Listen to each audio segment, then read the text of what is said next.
family, how are you doing? Welcome. Welcome to our live tonight.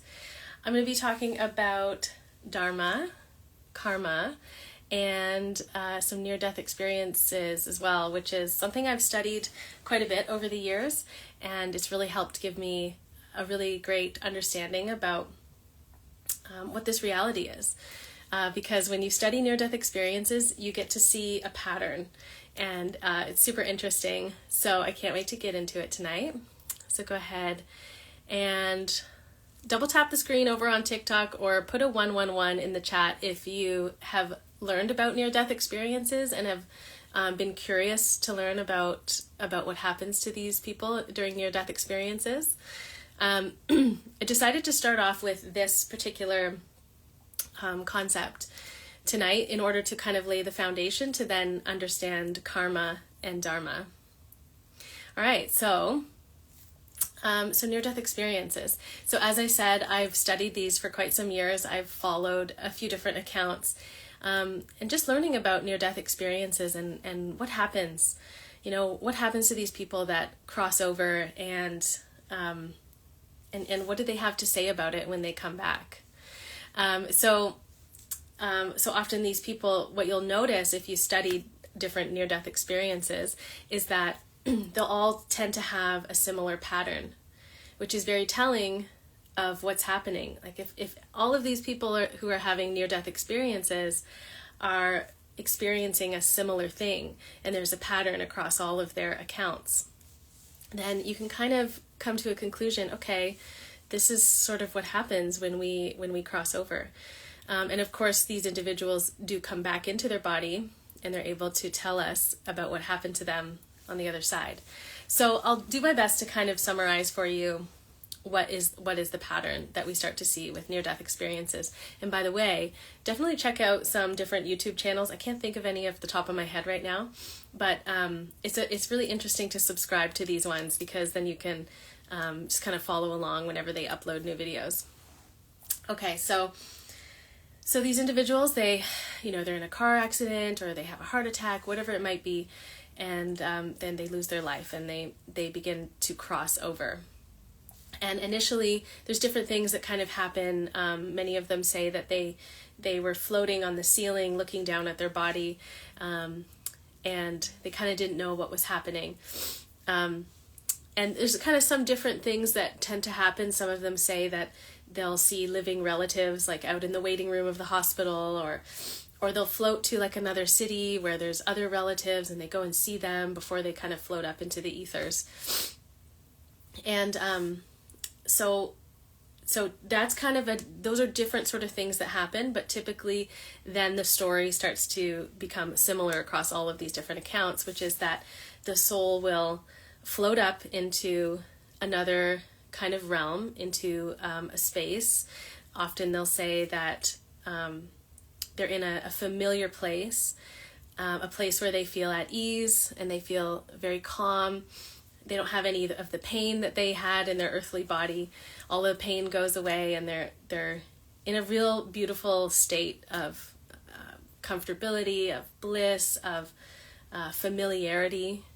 And they find themselves in this beautiful space. And they often talk about colors and how there's like sort of different colors that they see, and the beauty of the realm that they find themselves in. And remember that it is kind of hard for us to put human words to something so ethereal, so out of this current reality, that these individuals, they try to put words to it, and it can't really capture exactly what they're experiencing.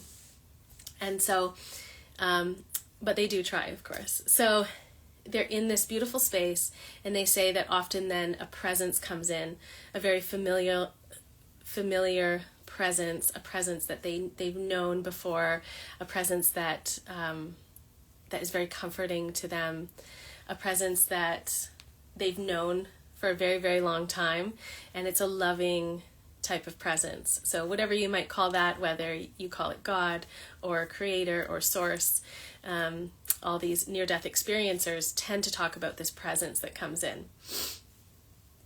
Some of them will talk about a guide, like an angel, like something that's maybe a step down from that omnipresent presence, but essentially they then begin to have a life review. So, and again, this is a pattern across all these different near-death experiences. So they begin to have a life review. And there was one that I remember of this one woman saying she started to have a life review, and the presence showed her almost like a film, like a movie, of all of the accolades of her life.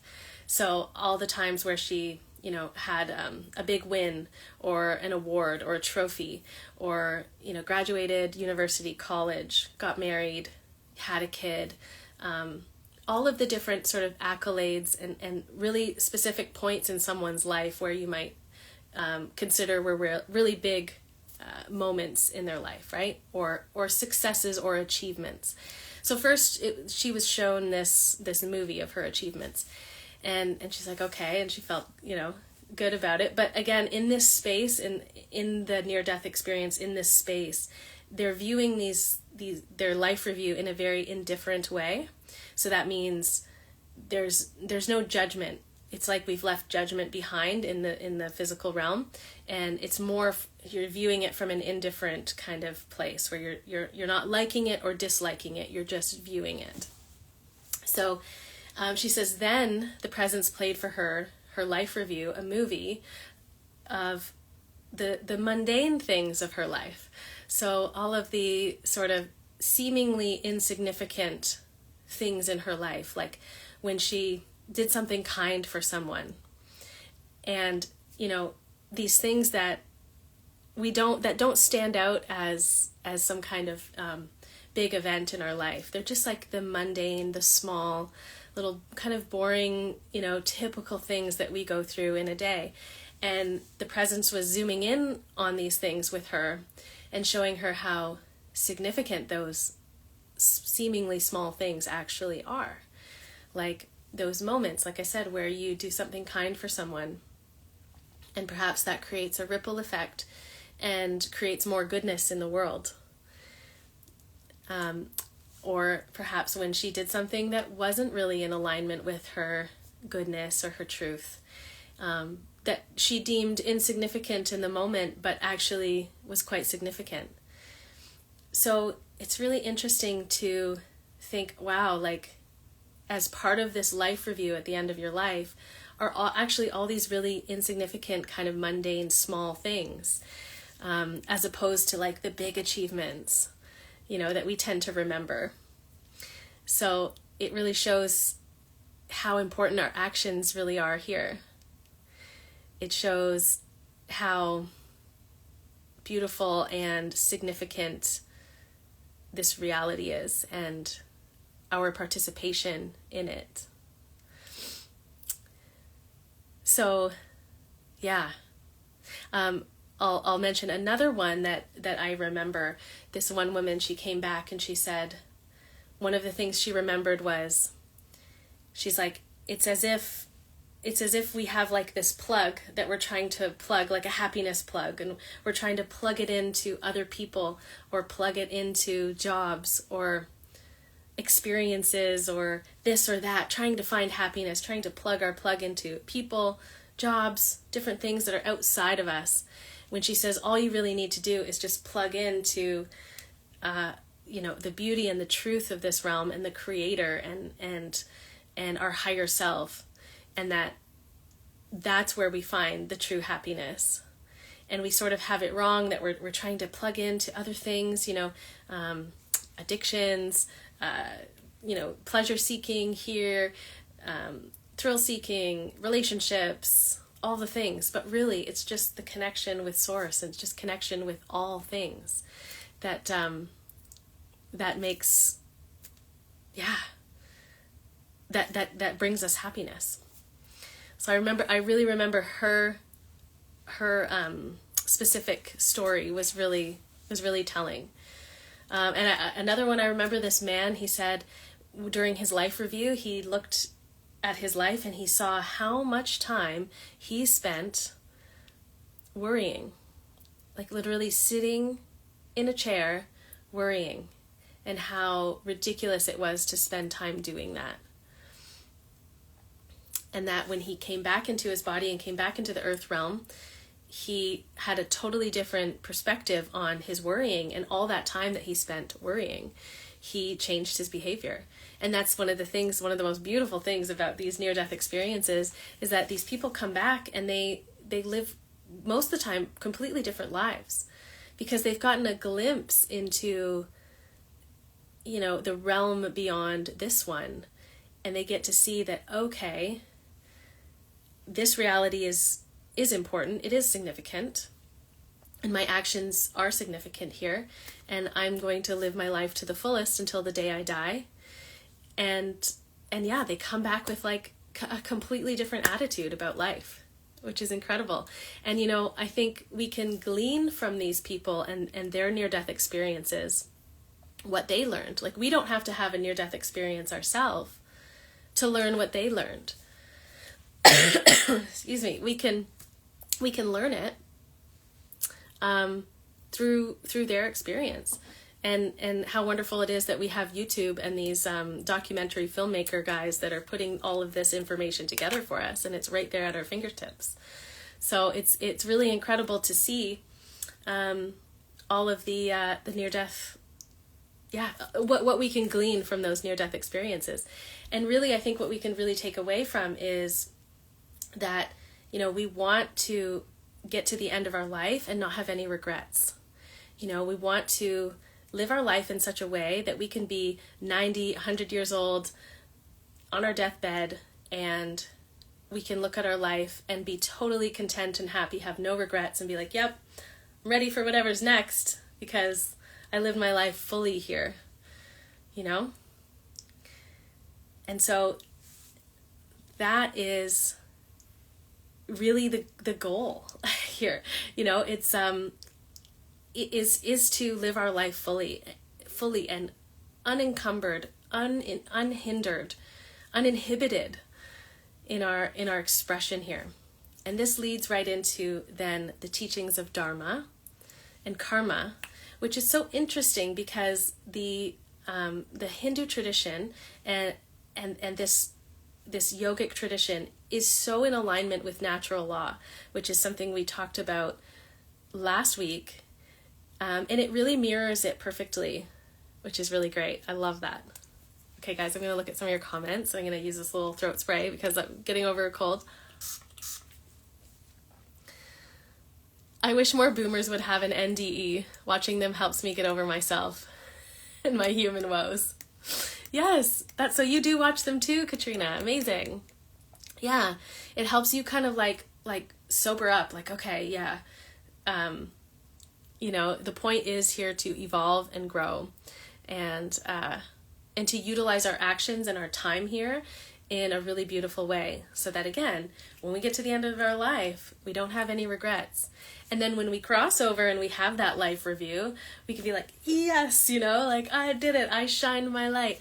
I did everything that I could. I was, I learned as best as I could. I kept aligning to truth. I kept aligning to goodness, even when I fell off the track. And you can have that life review and be like, yes, amazing.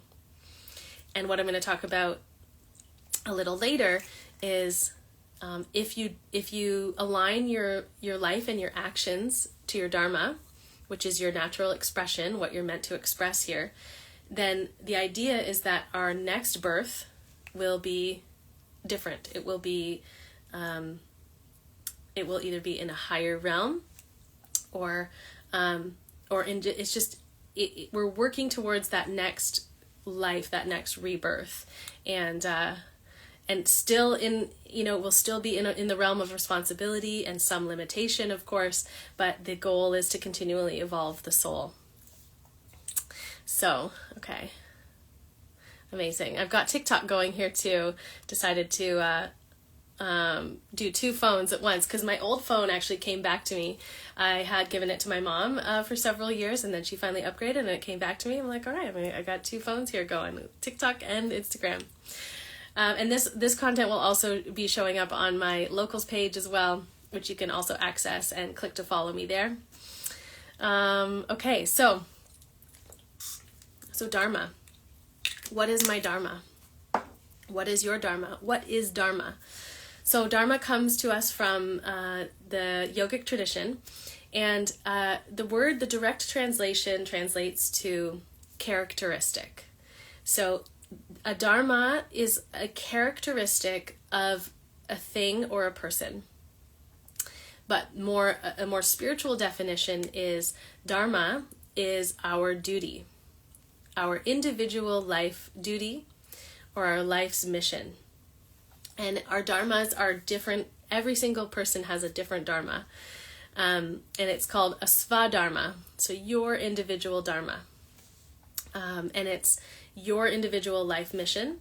And as we're talking about this, I want to remind you that our dharma does not have to be this like huge, grandiose thing where we have to save the world and it's this huge, big responsibility. And that's not the lesson of this type of teaching. It really is just about expressing the unique gifts and talents that you have been given by the creator of the universe in this life now. You know, many of us, we tend to grow up suppressing our authentic selves just to try to fit in.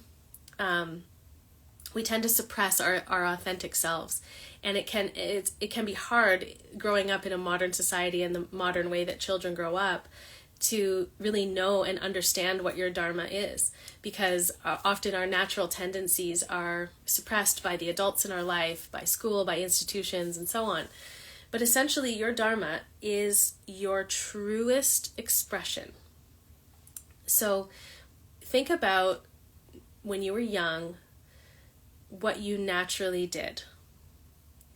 So what were some of the things that you were naturally inclined to do? What was something that you kind of couldn't help but do? And this, of course, these kind of line of questioning, it takes time to kind of go through it and really do some discovery. But essentially, it's what you naturally do. It's perhaps what others come to you for. So, for example, I have a friend, and I believe his dharma is to be an incredible listener. He is so incredible. He's so selfless, and he really cares about people and their story, and he loves relating with people. And he's, he, in his earlier years, had some things happen in his life that made him quite sensitive to others, and also had a difficult time himself as well. And so now he has such compassion for others in their struggles, and he's an incredible listener. And now he's not a therapist by occupation, but he is one of those friends that is just a great listener. You could just unload onto this person. They would listen with compassion and care. And, not try to fix you either, just offering love and compassion. And that's his dharma. That's what I believe his dharma is. But we can only really discover that for ourselves. So yeah, that's my friend's dharma. My dharma, I believe, is to teach. Now, this is something that I rejected for a lot of years. It's something that I didn't really want to do. I knew that I had the skills and talents necessary for it. Like I could speak clearly, I could explain concepts well, I could understand the steps in which to take to bring someone to a conclusion. And my own spiritual seeking in my life really led me to a desire to want to share what I've learned. And I'm a yoga teacher, so I enjoy instructing in that way and teaching movement. And this is sort of like what I'm doing right now, in fact, is my dharma. It is sort of the highest capacity of my skills and talents that I'm really stepping into, bringing that into the world. So instead of just teaching on, like, say, one-on-ones with people, or one-on-one with, like, people in my life, my mother, my father, my brother, co-workers, my friends, stepping onto sort of a wider stage like I am with you guys is part of my dharma. And sometimes your dharma can be a little bit scary too, because you're utilizing like your brightest, like your greatest talents.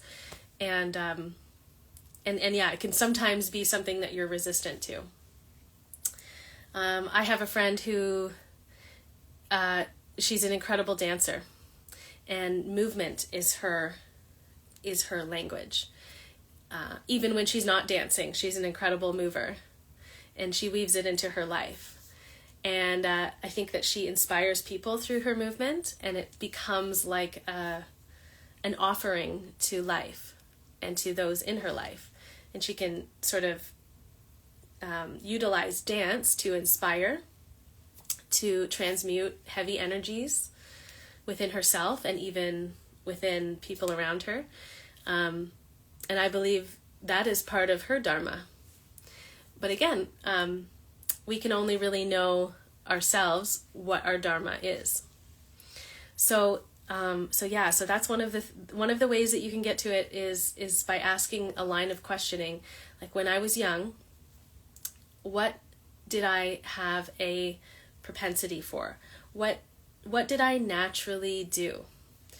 What was I naturally attracted to? What did people compliment me on? You know, like people in your life saying, oh, you know what, you're so good at this, this, and this. You know, and it can be something small, like being a great listener, like I was just explaining. And so this kind of delving and discovering into ourselves is really a beautiful process.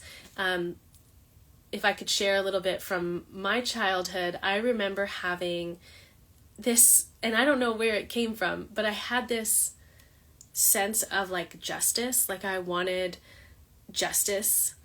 And even though I hadn't necessarily been wronged as a kid, I would notice examples of things that I felt were incorrect or out of place or not truthful. And I would have this sense of really wanting to have justice. And I remember listening to the Beatles, the Revolution song, and being like such a little kid, like, say you want a revolution, and I was like so fired up about it. And I still to this day don't really know what that comes from, maybe some kind of past life something, but I always just remember being very like wanting justice and also not wanting to conform. I've always been a kind of a rebel. And so like all of these things just kind of, you know, going back in the past and before you got too conditioned and too programmed, thinking about some of the things that you had a natural inclination for. And when you discover your Dharma, you then, you know, utilize every single moment of your life to align yourself to bring your Dharma, bring your skills and talents into the world. And like I said, unencumbered, without fear, uninhibited, bringing your essence to the world. Because the reality is that, you know, we are all pieces of a divine grand puzzle. And we're all unique little pieces, puzzle pieces, meant to fit together. And so it's actually really important for you to discover your Dharma and to bring your Dharma, your life's mission, into the world, just as much as it's important for me to do mine, so that we fit together. And where my skills and talents are lacking, your skills and talents fill in. And that's why we're meant to live together and work together as one family, as one human tribe. And so they say that if you are able to follow your Dharma to the best of your ability, earnestly and honestly, that when you get to the end of your life, you then, like I said, you have no regrets because you utilized your expression. All of those talents, those skills and talents that the Creator gave you, you brought them out into the world. There's a beautiful quote, and I use this at the beginning of my workshop, What is My Dharma? And it is, your life is the greatest gift, and what you do with it is your greatest gift in return. So your life is your greatest gift, and then what you do with your life is the greatest gift in return. So the Creator, Source, celebrates with you when you are expressing authentically in the world and you're utilizing all of those gifts and talents that the Creator gave you. And yeah, like I said, when you get to the end of your life, and if you have really applied yourself to your Dharma, once you've understood your Dharma, then essentially it determines your next birth, whatever that might be. All right, so I'm just reading some of your comments here. So Katrina says, teaching and listening, dancing was me, and I'm starting to step into teaching more recently too. Amazing. I also think being a comedian, which is hilarious because my stage fright is wild. I love that. I also too love to kind of explore my comedic side as well, because when you can teach and you can kind of bring someone's walls down with a little humor, then like truth goes in like a dart, like a knife. It just goes in like a hot knife through butter, because they're, people usually, they've got their back up when they're learning something that maybe they don't want to learn, or goes against their belief system that they've had so far. And if you can just get them to laugh a little bit, get them to see the humor in reality and everything, then their walls come down, and then you can implant that truth a little easier. And then they're just like, wow, it's like you kind of broke a spell a little bit. Yeah. Okay. So a little more on Dharma. So Dharma is inherent in everything, in all of creation. So, for instance, the Dharma of fire is to burn. The Dharma of a bee is to buzz from flower to flower and pollinate the flowers and make honey. The Dharma of a tree is to grow tall, create shade, shelter, turn CO2 into oxygen. The Dharma of humanity as a whole is to grow and evolve and to know thyself, and to know the greater self, and to understand through awareness of our interconnectedness with each other. And so that's as humanity as a whole, as a collective, that is our Dharma. But we each have our individual Dharma called our Svadharma. So go ahead and put in the chat if you have any idea of what your Dharma might be. You can just put one word. Yeah. So can you imagine if, you fully found your Dharma and you lived it every single day, and then during that life review, you just had absolutely no regrets, and you feel like you didn't squander your time here, that you brought everything to this life. So this leads into, well, I'll speak quickly on something we talked about a couple weeks ago, was the Bhagavad Gita and Arjuna the warrior. So his Dharma, he is a warrior, and he has all the skills and talents to be a warrior, and the greatest warrior.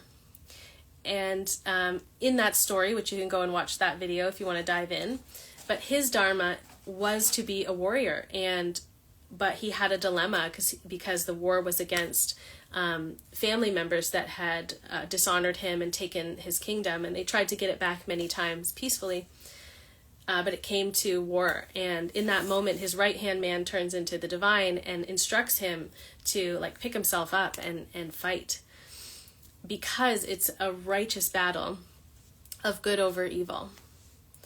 So again, this concept really weaves itself into natural law as well, which is to uphold truth and morality. And that our Dharma, if everyone discovered their Dharma and lived their Dharma, it would uphold morality for all and truth and morality for all. Because, there's no secret that evil is running amok in our world right now. And it's important for everyone to align with truth during this time, and to sometimes do the hard thing, which is to speak about it with others, and to help others see and wake up to it. So that was part of Arjuna's Svadharma. And I think part of humanity's dharma in this time is to bring the light of awareness to the evil that's in the world, and to stop just turning away from it. Because as we're turning away from it, we're continually allowing it to continue on into the generations and generations and generations. So, and that's not what we want to do. We want to have peace and harmony here on this earth.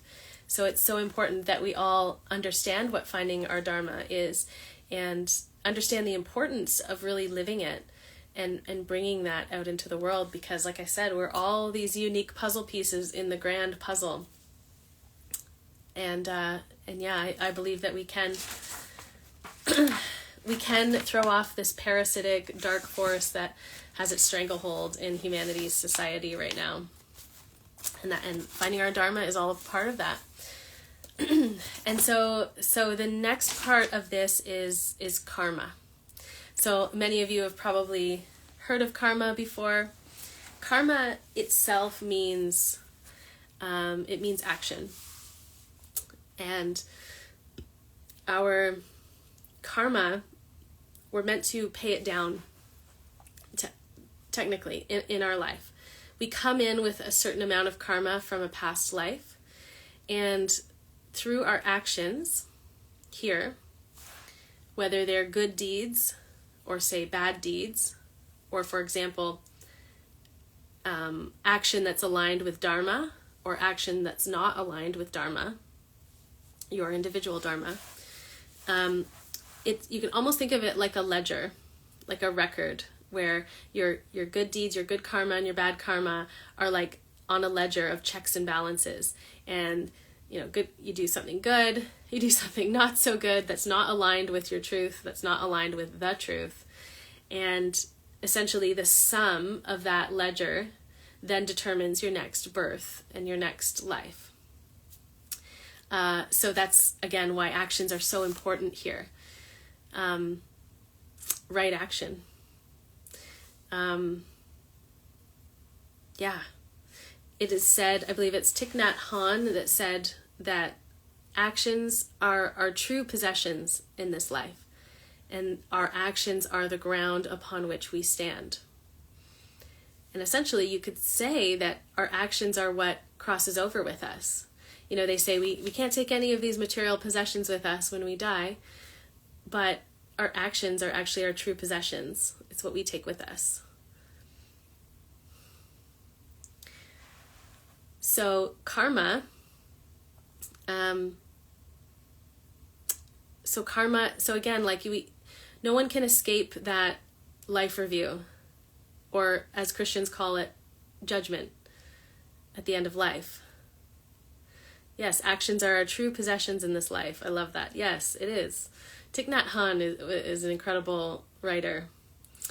And so, so no one can escape that judgment. And the controllers know this, the dark forces know this. And that's why they try to evade certain spiritual consequences by telling us what they're doing. And this is why they want to, live forever. They don't want to die. They want to upload their consciousness into a cloud or something and then download it into a new body. It's insanity. They can't totally evade the spiritual consequences of what they're doing here. The dark forces, the beings, the humans, the beings, the ones that are in control, that are doing horrendous things, that are making conditions on Earth unbearable, and WAR and all the rest. So they will have their judgment day. They will have their life review. And that's also why they try to tell us what they're doing. They'll tell us in certain ways, in certain subtle ways, what they're doing, because by telling us and us tacitly agreeing or just kind of, silently agreeing, then they've kind of evaded some of the spiritual consequences. And again, from our natural law talk, whenever you're trying to figure out something, if you can just think of that, like as if there's two people on the earth, just think like there's just two individuals on the earth, and you want to know if something's right or wrong. So if one person was to say to the other, you're going to work for me, I'm going to control you, I'm going to deceive you, and you're going to have to give me more than half of, the fruits of your labor, let's just say, right? And if the other person is just kind of like, okay, then is there really any wrongdoing being done, right? Because it's just like a play, right? Like, here we are. Okay. My light went out. Anyways, let me turn this back on. So you can think of it like there's just two people on the earth, right? And so if the other person just agrees, it's like, okay, all right, you can take the fruits of my labor, you can abuse me, you can take my freedoms, okay. Then is there really any true wrongdoing being done, right? Because there is, right? Because it's not right. But if the other person agrees to it, right? If humanity agrees to it, then is there really any wrongdoing being done? It's like we're just playing a play. You're going to be the villain and I'm going to be like the victim. So that's why they tell us things like in movies. They'll show us a dystopian future. They're going to go buy tickets to go watch this. They're going to agree to it, right? They'll show us their plans and they outright tell us what they're going to do. And then we just carry on and we don't fight back or say no. Like Agenda 2030 or all these other things, right? If the villain is telling us, hey, I'm going to abuse you, what do you think? And you're just like, okay. Then again, they're evading a certain amount of karma, a certain amount of spiritual consequences by doing that. So it's just kind of something to keep in mind when you're understanding karma and actions in this life. And that's why it's so important for humanity to use the lost word, as Mark Passio says, which is no. That's the lost word. Humanity needs to really understand that we need to start saying no and pushing back and just embodying our power again,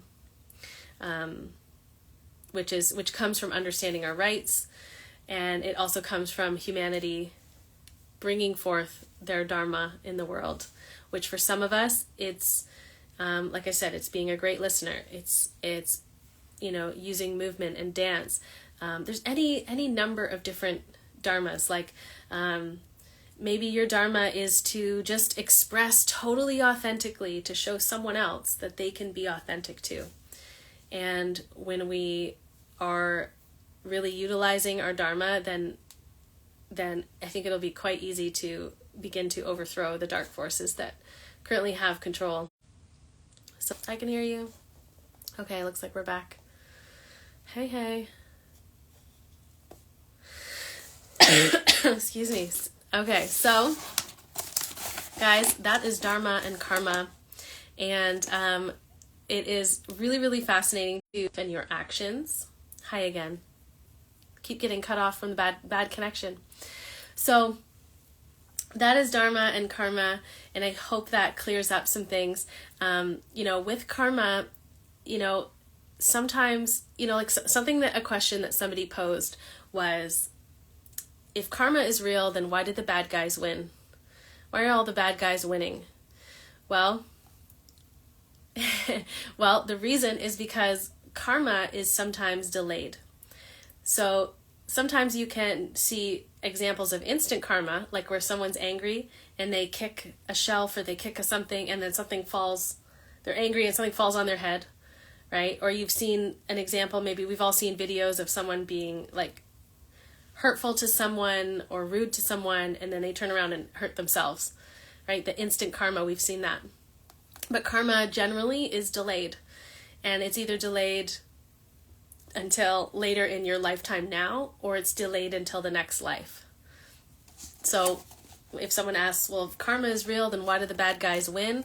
That's the question there. Hey, the best Seamus. Oh, thank you so much. The true great work. Teaching about natural law.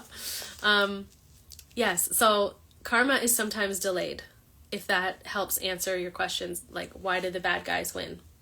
Well, two, this reality is, it's governed by free will, and we live in this sort of capitalistic where if you,